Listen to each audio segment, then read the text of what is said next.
অভিযোগ গঠন বিষয়।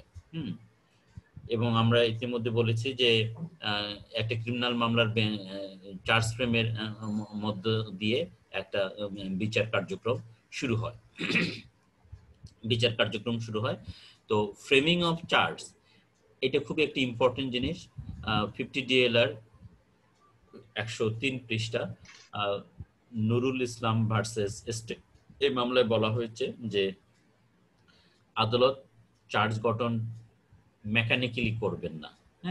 যেটা আমরা সাধারণত দেখতে পাই যে আমাদের দেশের এই বিচার ব্যবস্থায় চার্জ গঠনটা খুবই অবহেলা ভরে এই ডেটটা পার হয়। এখানে না অ্যাডভোকেট সাহেবরা আসেন শুনানি করতে, না জজ সাহেবরা অ্যাটেনশন দেন। খুব হেলাফেলা ভাবে এই ক্রিমিনাল মামলার এই গুরুত্বপূর্ণ স্টেজটা পেরিয়ে যায়। অথচ এখানে অভিযোগ গঠন সুন্দরভাবে, যথাযথভাবে, সুন্দর না, যথাযথভাবে অভিযোগ গঠন করার যথেষ্ট স্কোপ ছিল। মানে কে অপরাধী হিসেবে কোন কোন ধারায় তার বিরুদ্ধে অপরাধ গঠন হবে এবং সেটা তাকে সুস্পষ্টভাবে পড়ে শোনানো, এবং কে অ্যাবেটর হিসেবে, কে কনস্পিরেটর হিসেবে, কে in furtherance of common intention হিসেবে কিভাবে, মানে কোন কোন ধারায় তার বিরুদ্ধে কি অপরাধ সেটা তাকে পড়ে শোনানো, কিন্তু এটা হয় না।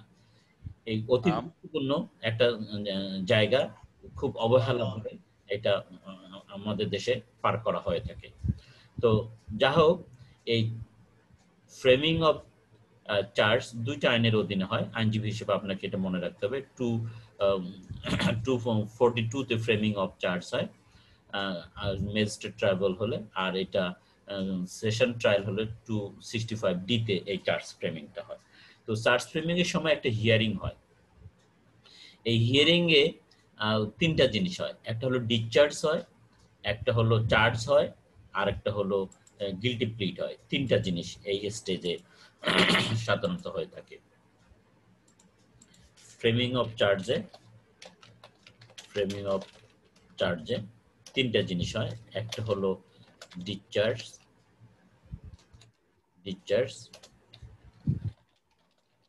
চার্জ, আর একটা হলো গিলটি প্লিট। এই তিনটা জিনিস হয়। তাহলে এখন আমরা দেখব যে তিনটা জিনিসে আপনি আইনজীবী হিসেবে কিভাবে পার্টিসিপেট করবেন, বা আপনার আইনজীবী হিসেবে এখানে আপনার কিভাবে রোল প্লে করার সুযোগ আছে। তো ফ্রেমিং অফ চার্জের ক্ষেত্রে আমি ইতিমধ্যে বলছি যে এই একটা স্টেজ, আইনজীবীরা কখনোই মনোযোগ দেন না, খুব কম ক্ষেত্রেই মনোযোগ দেন, সকলেই মনোযোগ দেন না। বিশেষ বিশেষ ক্ষেত্রে তারা মনোযোগ দেন। মনোযোগ দিলে তারা কি করেন? ডিসচার্জ পিটিশন দেন। তাহলে প্রথমে আমরা আলোচনা করব যে একটা মোকদ্দমায় কিভাবে আপনি আইনজীবী হিসেবে মামলাটাকে ডিসচার্জ করাইতে পারেন। এটা খুবই মানে ইম্পর্টেন্ট একটা জায়গা, এবং আপনি যদি আপনার আসামিকে ডিসচার্জ করাতে পারেন তাহলে আপনার জন্য এটা বিরাট গৌরবের বিষয়, বিরাট একটা লিগ্যাল ব্যাটেলে আপনি সাকসেসফুল হলেন, সেরকম একটা বিষয়। তো আপনাকে এই বিষয়টা সম্পর্কে খুব ভালোভাবে অ্যাওয়ার্ড থাকতে হবে। তাহলে আপনারা সকলে জানেন আইনজীবী হিসেবে ডিসচার্জ ম্যাজিস্ট্রেট কোর্টে হয় 241A তে, আর সেশন ট্রায়াল হলে 265C তে। এই দুইটা ধারায় এখানে ডিসচার্জটা হয়। সেকশন 241A তে হয় by magistrate, R section 265C তে হয় বাই সেশন জাজ। এই দুইটা জায়গায় দুই ধরনের ব্যক্তি কর্তৃক এই ডিসচার্জ দুটো হয়। এখন ডিসচার্জ করার ক্ষেত্রে কিভাবে আপনি ভূমিকা রাখবেন বা কি ধরনের শুনানি করবেন, আপনাকে ডিসচার্জ করার সময় যে জিনিসটা মনে রাখতে হবে, এই সেকশন 241A আর 265C, এই সেকশন দুইটা যদি আমরা বিশ্লেষণ করি তাহলে আমরা দেখতে পাবো যে এখানে শেষের দিকে একটা শব্দ ব্যবহার করা হয়েছে যে চার্জেস গ্রাউন্ডলেস। আমি এটা আপনাকে একটু শেয়ার করে দিই। সেকশনটা নেই, তাহলে আপনাদের বুঝতে সুবিধা হবে।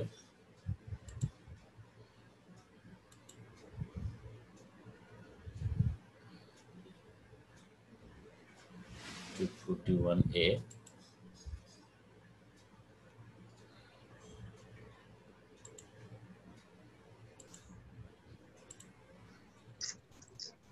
আমি শেয়ার করে দিয়েছি, আশা করি যে আপনাদের স্ক্রিনে দেখা যাচ্ছে। তাহলে এখানে দেখেন কি বলা হয়েছে, আমি হাইলাইট করে দিচ্ছি, কনসিডারস দ্য চার্জ টু বি গ্রাউন্ডলেস। তাহলে এই যে গ্রাউন্ডলেস চার্জটা গ্রাউন্ডলেস হতে হবে, অর্থাৎ আপনি যখন ডিসচার্জ পাবেন আপনার আসামে, তখন আপনার আসামিকে আপনার আসামের বিরুদ্ধে যে চার্জটা আনিত হয়েছে, যে সেকশনের চার্জ আনিত হয়েছে, সেটা গ্রাউন্ডলেস, ভিত্তিহীন। এই আপনি আপনার মক্কেলের বিরুদ্ধে যে ধারায় অপরাধ বিচারার্থ গ্রহণ করা হয়েছে এবং যে ধারায় এখন চার্জ গঠিত হতে যাচ্ছে, সেই ধারার যে অভিযোগ, সেই অভিযোগটাকে আপনি গ্রাউন্ডলেস করবেন, তাহলে আপনি আসামের অব্যাহতি পাবেন। তাহলে এখন আমরা বুঝবো যে এই চার্জ শুনানিতে আপনি আইনজীবী হিসেবে কোন বিষয়গুলোর উপর এমফাসাইজ দেবেন, কিভাবে আপনি চার্জকে গ্রাউন্ডলেস করবেন। তাহলে এই ক্ষেত্রে প্রথম যে জিনিসটা আমি আপনাদেরকে অ্যাওয়্যার করব, আপনারা সকলে জানেন, তারপর আমি এটা অ্যাওয়্যার করব আপনাকে, যে ধারায় আপনার আসামির বিরুদ্ধে অপরাধ বিচারার্থ গ্রহণ করা হয়েছে, ইতিমধ্যে 2টা আদালত বিচারার্থ গ্রহণ করেছেন। 190-তে গ্রহণ করেছেন ম্যাজিস্ট্রেট, এবং অপরাধটা সেশন ট্রাইব্যুনাল হওয়ার জন্য পাঠিয়ে দেওয়া হয়েছে সেশন জাজের কাছে। সেশন জাজ আবার 193-তে আবার কগনিজেন্স নিয়েছে। এই কগনিজেন্স যে ধারায় নেওয়া হলো, সেই ধারায় যে অপরাধটা, সেই অপরাধটা সকল উপাদান আছে কিনা। তো এই যে অপরাধটা যে সেকশনে কগনিজেন্স হয়েছে, সেই সেকশনের যে অফেন্সটা, যেমন ধরেন মাদকের কথা যদি আমরা বলি, তাহলে মাদকের অপরাধ হলো ব্যক্তিগত দায়, ইন্ডিভিজুয়াল লায়াবিলিটি, স্ট্রিক্ট লায়াবিলিটি। যিনি লাইসেন্স, পারমিট, পাস ব্যতীত দখল, সংরক্ষণ, ব্যবহার, উৎপাদন ইত্যাদি ইত্যাদি করবেন, তিনি অপরাধ করবেন। আর যার প্রত্যক্ষ দখল এবং নিয়ন্ত্রণ থেকে এটা উদ্ধার হবে, তিনি অপরাধ করবেন। এখন যদি এমন এক ব্যক্তির কাছ থেকে ব্যক্তিকে ইমপ্লিকেট করা হয়, যিনি বলা হয়েছে যে ঘটনাস্থলে পুলিশ যখন চেস করছে, তখন ঘটনাস্থল থেকে 2জন ব্যক্তি পালিয়ে গেছে, তো পুলিশ তো তাদের চেনা কথা না, তাদের নাম ধাম জানা কথা না, তার পিতার নাম জানা কথা না। পুলিশ তো ভিন্ন জেলা থেকে এখানে চাকরি করতে আসছে, কিন্তু তার নামটা এখানে কিভাবে আসলো, ওই পলাতক আসামিদের নাম কিভাবে আসলো? বুঝলাম যে সন্দিগ্ধ ধৃত আসামি তাদের নাম বলেছে, তো নাম বলার পর সেই আসামিদের, পলাতক আসামিদেরকে ধৃত করা হয়েছে। ধৃত করার পর তারা তো কোনো 164 দেয়নি, কনফেশন দেয়নি। তাহলে এই যে কথিত ধৃত যে আসামি, তার মুখের কথার উপর ভিত্তি করে এই যে পলাতক 2জন ব্যক্তিকে এখানে ইমপ্লিকেট করা হলো, এই যে ইমপ্লিকেশনটা আইনানুগ হয়েছে কিনা। তাহলে আপনি যখন ডিসচার্জ হিয়ারিং করবেন, তখন আপনি বলেন যে আমার মক্কেল বিরুদ্ধে মাদকদ্রব্য নিয়ন্ত্রণ আইন 2018-র 36 ধারার টেবিলের অমুকের, মানে অমুক অনুচ্ছেদের এত অনুযায়ী, দফা অনুযায়ী তাকে করা হয়েছে, চার্জ করা হয়েছে। তখন আপনি বলেন যে এই যে কগনিজেন্স নেওয়া হয়েছে, এই কগনিজেন্স নেওয়ার অর্থ হলো যে আমার মক্কেল এই অপরাধটা সংগঠন করেছেন, অর্থাৎ আইনের মানে বিধান ভঙ্গ করে তিনি পারমিট ছাড়াই এটা পান করেছেন বা ব্যবহার করেছেন, পাস ছাড়াই তিনি এটা পরিবহন করেছেন, অথবা তিনি লাইসেন্স ছাড়াই এটা উৎপাদন, বিক্রয়, বিপণনের সঙ্গে জড়িত ছিলেন। অর্থ দাঁড়াচ্ছে এইটা যে যেহেতু আমার মক্কেলের বিরুদ্ধে অপরাধ বিচারার্থ গ্রহণ করা হয়েছে 36 ধারায়, তাহলে আমার মক্কেল এখানে এজাহার থেকে আমরা দেখতে পাচ্ছি, এজাহারের বর্ণনা দেখতে পাচ্ছি যে একজন ধৃত আসামির অন এ ভার্বাল স্টেটমেন্ট, মুখের কথার উপর ভিত্তিতে আমার এই 2 আসামিকে জড়িত করা হয়েছে। তাহলে এই যে সাক্ষ্য আইনের 25 ধারায় বলা হয়েছে যে পুলিশের কাছে দেহ স্বীকারোক্তির কোনো মূল্য নেই, যদি মূল্য না থাকে তাহলে সেই রকম একটা ভার্বাল স্টেটমেন্টের ভিত্তিতে আমার এই 2 মক্কেলকে যে মোকদ্দমায় জড়ানো হয়েছে, এইটা লিগাল হয়নি। এটা লিগাল হতো যদি ধৃত আসামি 164 করে নিজের দোষ স্বীকার করত প্লাস আমার মক্কেলের নাম বলতো, তাহলে অ্যাটলিস্ট এই ইমপ্লিকেশনটা আইনানুগ হতো। তাহলে এই ইমপ্লিকেশনটা would be in accordance with section 30 of the Evidence Act, কারণ সেকশন 30 এভিডেন্স অ্যাক্ট বলছে যে একাধিক আসামির একই বিচারের মুখোমুখি যদি হয়, তাদের কেউ একজন নিজের দোষ স্বীকার করে অন্যের দোষ স্বীকার স্বীকারোক্তি দেয়, তাহলে এই দোষ স্বীকারোক্তি সকলের বিরুদ্ধে ব্যবহৃত হবে।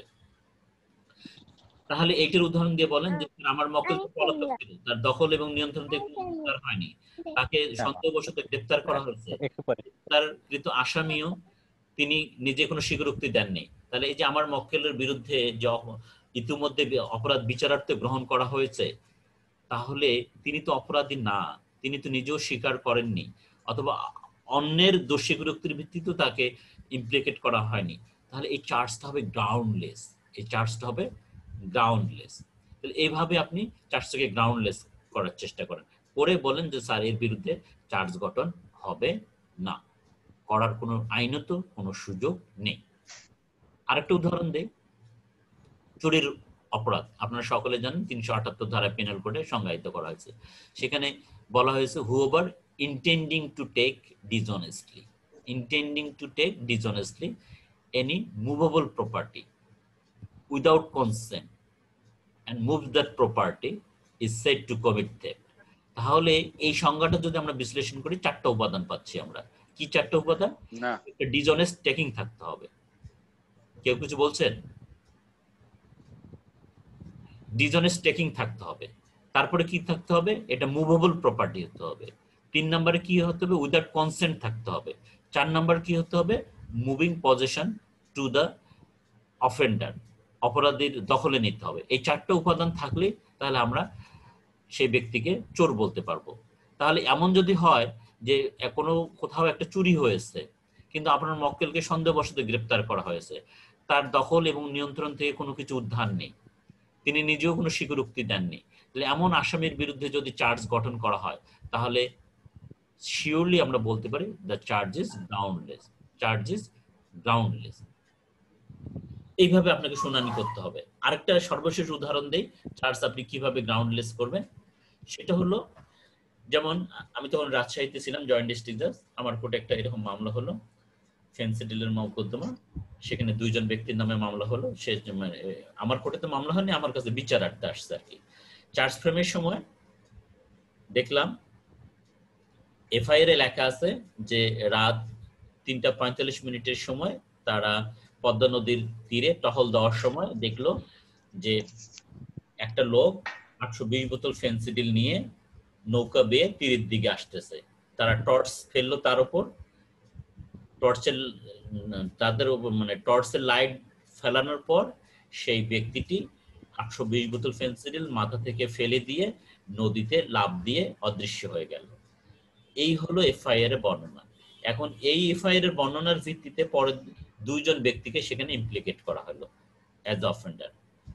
তাহলে এখন প্রশ্ন আসে আপনাদের মনে যে যারা ভিন্ন জেলা থেকে রাজশাহী জেলাতে চাকরি করতে গেছে এমন বিডিআর সদস্য, তারা রাতের অন্ধকারে দূরবর্তী স্থান থেকে টর্চের লাইটে একজন ব্যক্তিকে চেনা সম্ভব কিনা, এটা ন্যাচারাল কিনা, স্বাভাবিক কিনা।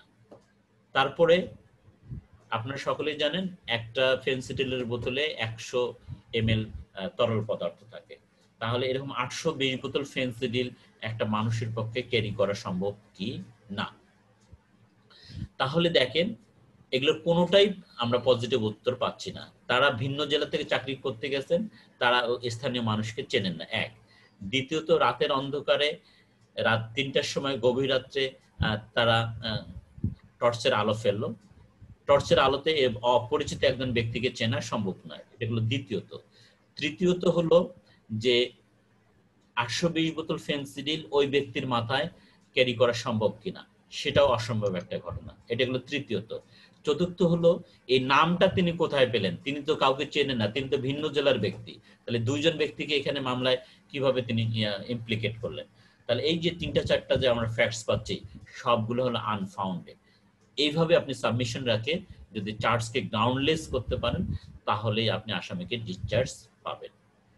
পাশাপাশি আর কি করবেন, সেটা বলে দেওয়া হয়েছে আমাদের 241 এবং 265 সিতে। তাহলে এখন আমি এই সেকশনটার আলোচনা আসি। নিশ্চয়ই সকলের স্ক্রিনে দেখা যাচ্ছে, আপনারা দেখেন, পড়েন সেকশনটা। When the accused appears or is brought before the magistrate, if the magistrate upon consideration, এখান থেকে দেখেন upon consideration of the record of the case, মামলার নথি বিশ্লেষণ করে যদি তিনি দেখতে পান, if the magistrate upon consideration of the record of the case, তাহলে এখন একটা ক্রিমিনাল মামলার রেকর্ডে কি কি থাকে আপনারা সকলেই জানেন, তারপর আমি একটু রিপিট করতেছি।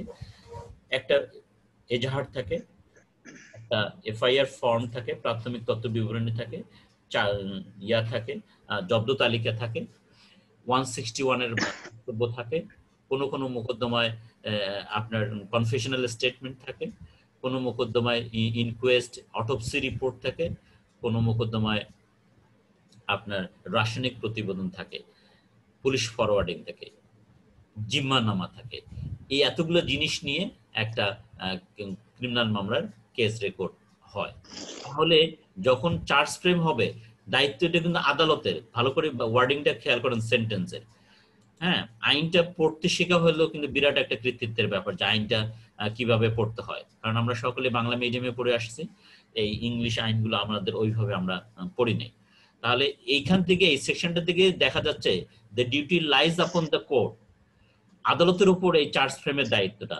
when the accused is appears or is brought before the magistrate, and if the magistrate upon consideration of the record of the case record বিবেচনা করে তিনি দেখলেন, and the documents submitted therewith, documents কোনগুলোকে বলা হচ্ছে, documents আপনার যদি কোনো সিজ করা হয়, আপনারা মাইক্রোফোনগুলো দয়া করে একটু অফ রাখেন, অন্যদের প্রবলেম হবে। কোনো যদি ডকুমেন্টস থাকে মামলা রেকর্ডে, যেমন এমসি থাকলো একটা ডকুমেন্টস, বা অন্য কোনো ধরনের ডকুমেন্টস, যদি ধরেন ব্যাংক সংক্রান্ত মোকদ্দমা হয়, ঋণ সংক্রান্ত মোকদ্দমা হয়, সেগুলো যদি, বা মানি লন্ডারিং সংক্রান্ত মোকদ্দমা হয়, সেগুলো হলো ডকুমেন্টস, যে তিনি বিদেশি টাকা পাচার করেছেন, সেগুলো ডকুমেন্টস। তাহলে ডকুমেন্ট সাবমিটেড দেয়ারউইথ, তাহলে আদালত প্রথমে রেকর্ডটা কনসিডারেশন করবেন। তাহলে আপনি আইনজীবী যখন এই ডিসচার্জের পিটিশন মুভ করবেন, সে মুভ করার সময় এই রেকর্ডের মধ্যে যে নথিটা আছে, এই রেকর্ডের এজাহার, প্রাথমিক তথ্য বিবরণী,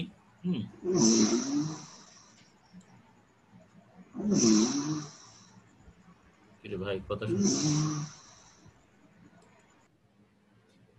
কিসের শব্দ? হ্যাঁ ঠিক আছে, আমি বন্ধ করে দিয়েছি প্লিজ। তো প্রথমে আপনি রেকর্ডটা বিশ্লেষণ করে দেখলেন। রেকর্ডটা বিশ্লেষণ করে কি দেখবেন? আপনি এজাহার দেখবেন, আপনি প্রাথমিক তথ্য বিবরণী দেখবেন, তথ্য বিবরণী থেকে ঘটনাস্থল আপনি জানতে পারলেন, কবে ঘটনা, কবে মোকদ্দমা হয়েছে। হ্যাঁ, এটা দেখলেন।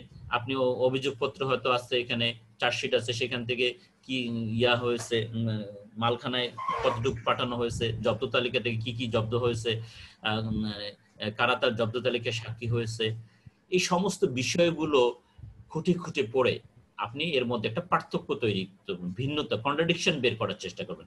এইটি হলো আপন কনসিডারেশন অফ দ্য রেকর্ড। যেটা ম্যাজিস্ট্রেটের করার কথা ছিল, সেই কাজটা আপনি যেহেতু পেইড হয়েছেন, আপনি আপনার মক্কেলের পক্ষে দাঁড়িয়েছেন, আপনি এই ইয়াটা করেন, রেকর্ডটার বিশ্লেষণ করে আদালতকে শোনান। তারপরে ডকুমেন্ট সাবমিটেড দেয়ারউইথ, এটা হলো আরেকটা জিনিস। থার্ড হলো making such examination if any of the accused, আদালত অ্যাকিউজডকে জিজ্ঞাসাবাদ করতে পারে, বা যেভাবে তিনি জিজ্ঞাসাবাদ, এক্সামিনেশন এখানে মেইনলি জিজ্ঞাসাবাদের মাধ্যমে ঘটনা জানার চেষ্টা করেন। আর কি করবেন দেখেন এখানে, after giving the prosecution and the accused an opportunity of being heard, উভয় পক্ষে, রাষ্ট্রপক্ষ এবং অ্যাকিউজড পক্ষকে শুনানির সুযোগ দিবেন। তখন আপনি এই শুনানি করবেন, করে আপনি ম্যাজিস্ট্রেট যদি মনে করে চার্জটা groundless, he shall discharge the accused and record his reasons for so doing। তাহলে এই যে জামিন, যখন আপনি মক্কেলের ডিসচার্জ চাবেন, এখানে কি কোথাও আমরা দেখলাম যে আসামি উপস্থাপিত কোনো দলিলাদি আদালত বিবেচনায় নিতে পারবে না? বিবেচনায় নিতে পারবে না, এ ধরনের কোনো কথা বলা হয়নি। যেটা বলা হয়েছে upon consideration of the case record, upon consideration of the case record. আর documents submitted therewith and making such examination and giving an opportunity of being heard. তাহলে চারটা জিনিস এখানে আছে। এই চারটা জিনিস শুনে দেখে আদালত যদি মনে করে চার্জটা গ্রাউন্ডলেস তাহলে ডিসচার্জ করবে। আর চার্জ গ্রাউন্ডলেস বলতে কি বোঝায় আমি দুটা তিনটা উদাহরণ আপনাদের দিয়েছি। ঠিক এইভাবে আপনাকে মামলার ডিসচার্জের পিটিশনটা মুভ করতে হবে বা লিখতেও হবে। এখানে মামলার কাহিনী লেখার দরকার নেই, মামলার কাহিনী লেখার দরকার নেই। যেটা কাহিনীর প্রেক্ষিতে যে ডিফারেন্সগুলো আপনি পাচ্ছেন, কন্ট্রাডিকশনগুলো পাচ্ছেন, হ্যাঁ, এই জিনিসগুলো আপনি লিখবেন। আর পাশাপাশি যে অফেন্স এর অধীনে এটাকে বিচারার্থ গ্রহণ করা হয়েছে তার এলিমেন্টস গুলো কি, ওই কনস্টিটিউশন অফেন্স, যেটা আমি সবসময় বলি আপনাদের আইনজীবী ক্রিমিনাল ল প্র্যাকটিশনার হিসেবে, এই যে ধারার অধীনে অফেন্সটা বিচারার্থ গ্রহণ করা হয়েছে সেই ধারার এলিমেন্টস গুলো কি কি। কারণ চার্জ গঠন করতে হলে অবশ্যই আপনাকে 221 সাবসেকশন 5 এর অপরাধ সংগঠনের আইনানুগ সকল উপাদান আপনার উপস্থিত থাকতে হবে, সমস্ত উপাদান আপনাকে থাকতে হবে, না হলে সেটা হবে না। তাহলে এই যে সমস্ত উপাদান যদি না থাকে, সেই উপাদান কোনগুলো নেই সেটার যেটার ঘাটতি আছে সেটা আপনাকে আদালতের সামনে তুলে ধরতে হবে, তুলে ধরে আপনি ডিসচার্জ চাইবেন। এই 221 সাবসেকশন 5 আমি দেখাচ্ছি, এতদিন তো শুধু শুধু মুখে বলছি, আপনাদের দেখাইতে পারি না। এখন কি দেখতে পাচ্ছেন এই সাবসেকশন 5? জি স্যার, এই দেখেন, আজকে চোখে দেখেন, the fact that the charge is made equivalent to a statement that every legal condition required by the law to constitute the offense, আমি যে প্রায় যে শব্দটা ইউজ করি constitution offense, ঠিক এখান থেকে পাওয়া, এই জায়গাটা থেকে পাওয়া constitute the offense, এইখানে constitution charge was fulfilled in that particular case। তাহলে যখনই অভিযুক্ত করতে যাবেন তখনই আপনাকে যে অফেন্সে অভিযুক্ত করতে যাবেন সেই অফেন্সের সংগঠনের যে আইনানুগ উপাদান, legal conditions, every legal condition, শুধু একটা না, এভরি লিগ্যাল কন্ডিশন, সেটা সেখানে উপস্থিত থাকতে হবে। তাহলে আদালতকে এই জিনিসগুলো শোনাইতে হবে, তাহলে আদালত শুনবে বা আপনার সাবমিশনটা ওয়েটি হবে, আদালত মনোযোগ দিয়ে শুনবে। শুধু যদি এমনি আপনি ডিসচার্জ চান তাহলে হবে না, আপনাকে এই জিনিসগুলো, তাহলে অফেন্স কি, কোন ধারায়, আবার আমি একটু রিপিট করতেছি, ডিসচার্জ করার সময় প্রথমে আপনি যে জিনিসটা আদালতকে দেখানোর চেষ্টা করবেন যে স্যার আমার মক্কেলের বিরুদ্ধে অমুক আইনের অমুক ধারার অপরাধ বিচারার্থে গ্রহণ করা হচ্ছে, যেটার আপনি আজকে স্যার অভিযোগ গঠন করতে যাচ্ছেন। তো স্যার আমি এটা ডিসচার্জ পিটিশন দিয়েছি, যদিও আইনে ডিসচার্জ পিটিশন দিয়ে শুনানি করতে হবে এটা কিন্তু 241-এ বলা নাই, আইনে কোথাও বলে নাই যে আপনাকে পিটিশন দিতে হবে। যাই হোক, হাওবার এটার একটা প্রচলন হয়েছে বা রেকর্ডে থাকলো যে আপনি ডিসচার্জ চেয়েছেন, কিন্তু এটা আদালতের দায়িত্ব ছিল যে পিটিশন ছাড়াই শুনানি করে ডিসচার্জ করে দেওয়ার, কিন্তু এই প্রচলনটা আমাদের গড়ে ওঠেনি। তখন আপনি বলেন স্যার এই যে অমুক আইনের অমুক ধারায় আমার মক্কেলের বিরুদ্ধে যে আপনি অফেন্স আদালত ম্যাজিস্ট্রেট সাহেব বা সেশন জাজ নিয়েছেন, বিচারার্থ নিয়েছেন, তাহলে এই অফেন্সটার কনস্টিটিউশনের যে উপাদানগুলো সংশ্লিষ্ট ধারায় কি দেওয়া আছে স্যার?